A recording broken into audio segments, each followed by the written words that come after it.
From Hollywood, it's time now for Bob Bailey as... Johnny Dollar. This is the operator. Ready with your call to Mr. Pat Kelleher in Baltimore. Go ahead, please. Hello? Hello, Pat. I got your wire. What's all this? What happened? We're still trying to find out. The man calling himself Frank Bowers was killed an hour ago. George Hanley, one of the operatives I had watching him, was killed, too. We've got a vague description of the killer. Are you all right? Yeah, but I'm going to be tied up with the police here. Well, you need money for bail or anything like that, just draw a draft on the company. I'll confirm it. Thanks, Pat. Too bad about your friend. Yeah, he was a good guy. I want to find out who killed him.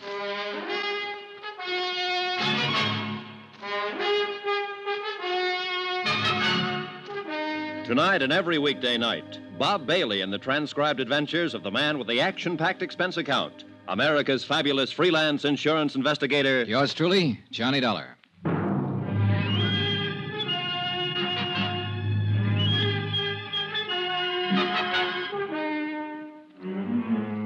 Expense account submitted by Special Investigator Johnny Dollar to Universal Adjustment Bureau, Baltimore, Maryland.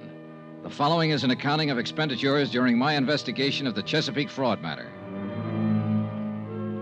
Expense account continued. Item 13, a quarter for some aspirin. It turned out to be a long night. Several homicide officers arrived at the double murder scene within a matter of minutes and got right down to the business at hand. Frank Bowers had been shot to death. George Hanley had been shot to death. Lieutenant Tom O'Neill was in charge, a big blond man who seemed to know what he was about. Okay, let's see that ID again. Here you go. Insurance investigator, hmm? That's right. Okay. What was your business here with these two men? My home office in Baltimore had reason to believe that Frank Bowers was really a man named John Reardon. Reardon was supposed to have died 5 years ago. I was sent out here to investigate it since there had been a $20,000 claim in the matter. Sure. I hired George Hanley to help me out. He was keeping an eye on Frank Bowers. I came out earlier tonight to give him a hand, and the shooting began. Any idea who did it? A big man in a top coat and a hat. I really didn't get a look at him, Lieutenant. I was busy with George Hanley. Sure. You carry a gun? Sometimes. I didn't have one tonight. You tried to chase the killer? I said I was busy with my friend. Yeah, that's right, you did. Well, how was your investigation coming along? Frank Bowers' fingerprints didn't match the samples I had for John Reardon, but it didn't satisfy me. There were a lot of things about him personally I couldn't accept. I harassed him a little last night, and he got pretty excited and slugged me. This was after I found out he'd been trying to call Baltimore. Who in Baltimore? I don't know. Well, tell me about this harassing. We'll make a check with the phone company. Well, I needled him purposely, trying to scare him into a blunder. I think I was doing pretty good. I'll never know now. Uh-huh. What else you got to say about your case? Well, that's about it, Lieutenant. It is, huh? Well, that's all I got to say because that's all I know about it. Next time, be careful with your needling tactics, boy. I was doing what I thought best on the case. Sure you were. You were doing swell. You let a friend of yours get shot down in front of your eyes, not to mention the other guy. You can't give us a description of the killer or a hint at the motive. Now, maybe George Hanley wasn't a friend of yours at that. Why, you... Dad, take it easy, kiddo. Take it easy. Remember to blow the bell. I'm sorry. You've had quite a night. Nobody in your business or mine knows what's behind the door when he kicks it in. I'm just a cop trying to get straightened out, so I push too hard sometimes. We'll get it taken care of. Nobody walks in a man's house and shoots him down without somebody hearing something or seeing something. I mean, somebody besides you. Now, my men will cover every house in the block, in this whole area if we have to. Bound to be somebody somewhere. The dogged Lieutenant O'Neill turned out to be 100% correct. In fact, he turned out to be 300% correct. For by 11 o'clock the following morning, his men had located 3 different people who had information about the brutal murders of Frank Bowers and George Hanley. The first was a man named Randall who had lived across the street. He had seen Bowers open his front door and admit the unknown killer. He said he wore glasses. The second was a paper boy who had come to collect while the killer was there. He stated that the killer and Bowers were arguing when he came up to the door. The third witness, a housewife, gave the most important information as to the man's description. He was a good deal taller than Mr. Bowers. How much taller? 3-4 inches at least. I saw him standing in the doorway from here. He had on a brown tweed topcoat. My husband has one just like it. How old would you say he was? 45. Have you ever seen him before? No. Would you know him if you saw him again? Yes, anywhere. You got that good look at him, huh? Yes, the porch light was on. Here's something, Dollar. Lieutenant O'Neill had issued an all-points bulletin based on the combined descriptions given by the witnesses. In the meantime, his men had checked the local cab companies and found out that one of the drivers had carried a fare to Frank Bowers' home at 8 o'clock in the evening. The cab driver verified the housewife's description of the suspect and added the important information that he'd picked up the man at the airport. When that was checked, it was found the man had come in on a plane from the east at 5:45 in the afternoon. He had used the name Orrin Williams. Expense account item 14, $8.95. Another long-distance phone call to Baltimore and Pat Kelleher. Well, I'll be darned. Do you have to stay there, John? Of course I have to stay here. I'm a material witness. Not to mention the fact that a pal of mine was shot down. Don't get on your high horse, John. It was just a question. Have any idea what it was all about? Well, at the moment, I'm just sure a guy named Orrin Williams flew in, shot up 2 people, and beat it. If we had Williams, I'd give you the whole thing on a silver platter. You're awfully touchy. Well, this thing has gotten out of hand. Well, I won't press you on it anymore, John. You do what you think is best. As far as the company's concerned, it's really not our business anymore, is it? It's our business until it's cleared up. Well, I mean Bowers. He wasn't John Reardon. Dollar? Hold it, Pat. Yeah? Answer from Washington on your wire. Yeah? Here. Let me see. Pat, Yeah? it is our business after all. Huh? The lieutenant here sent a hurry-up request to Washington on some of Bowers' fingerprints I mailed a couple of days ago. They check out. I don't get it. Bowers was John Reardon. Oh. Well, where'd you get the samples of Reardon's prints that didn't check out? From Hugh Bryan, Reardon's attorney. I better call him. Don't you dare. Don't open your mouth. I'll handle it when I get there. Tell me about this fella, Hugh Bryan. According to the phone company, that's the man Bowers was trying to call in Baltimore. I told him all I knew, and Lieutenant O'Neill listened thoughtfully. It became apparent from that point on, since Bowers' true identity had been established through Army records, that the bulk of the case could be concluded not in Denver, but in Baltimore. Expense account item 16, $216 plane fare and incidentals, Denver to Baltimore. I arrived at 10:15 in the evening, checked with the Baltimore police, who had been informed of the case by Tom O'Neill in Denver. At his request, they'd taken no action as yet. From the police station, I went directly to Hugh Bryan's residence. The house was English, conservative, and expensive. The fire in the living room looked cheerful when the door opened. Elizabeth Reardon did not look so cheerful. Hello, Johnny. Hello, Mrs. Reardon. Didn't expect to find you here.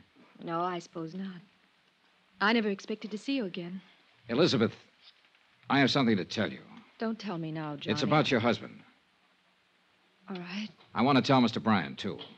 He's upstairs in his study. Oh, wait. Look, I've done what I thought best about all this, and I'm trying to do what's best now. It doesn't make any difference, Johnny. I'm a married woman again. Huh? Yes. Hugh and I were married this morning. Excuse me. I walked in and watched John Reardon's widow, alias Frank Bowers' widow, now Hugh Bryan's bride, disappear up a column stairway. The news that she had married Hugh Bryan cleared up some of the small doubts in my mind. When Bryan came back down the stairs with her, he looked anything but the happy bridegroom. Hello, Dollar. You're a late caller. Yeah, I'm sorry about that.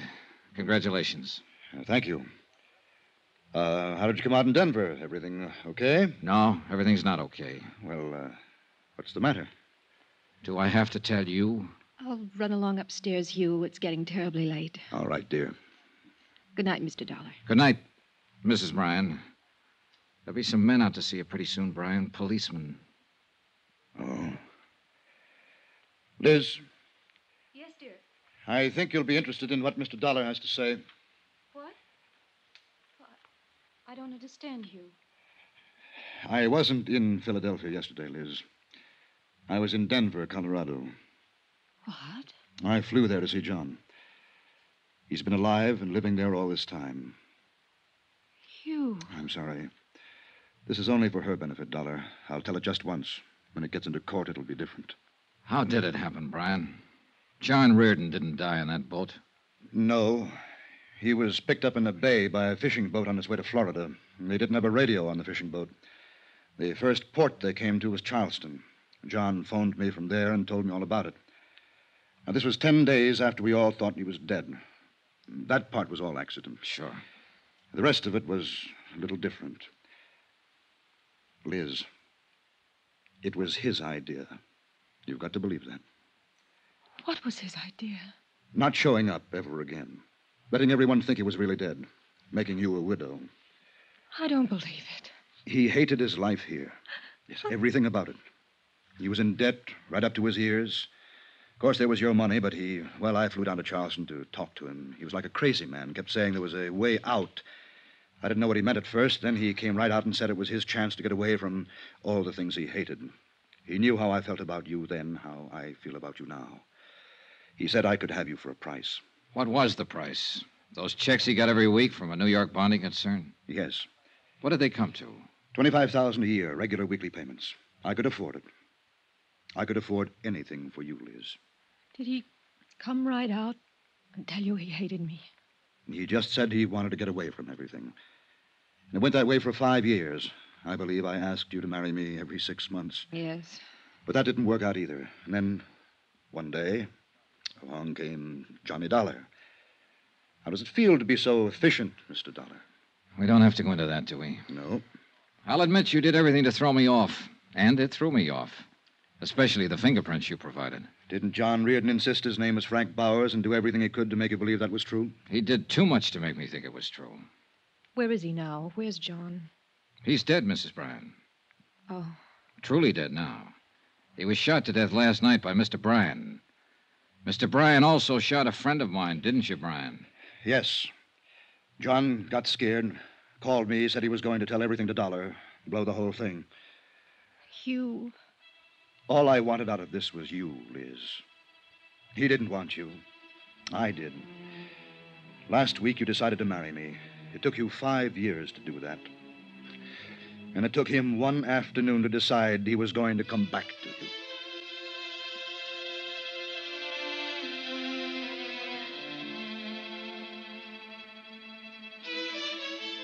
The proof that John Reardon's widow is guilty or not guilty of a fraudulent insurance claim is a matter for Eastern Fidelity to decide.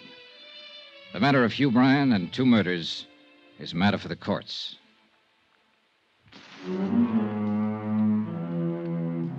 Expense account item 17, same as item 1, expenses from Baltimore to Hartford. Item 18, $89 even, car rentals, miscellaneous, etc. Expense account total, $1,124.98. Yours truly, Johnny Dollar.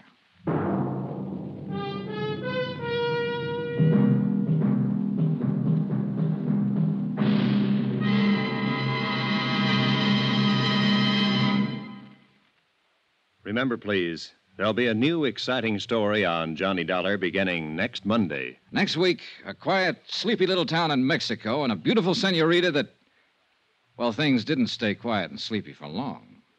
Join us, won't you? Yours truly, Johnny Dollar.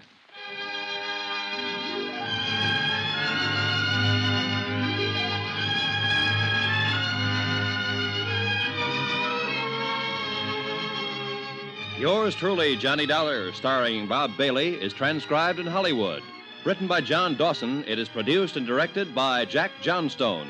Heard in this week's cast were Gene Bates, D.J. Thompson, Hy Averback, Will Wright, John Daner, Tony Barrett, Paul Dubov, and Forrest Lewis. Be sure to join us on Monday night, same time and station, for another exciting story of Yours truly, Johnny Dollar. Roy Rowan speaking.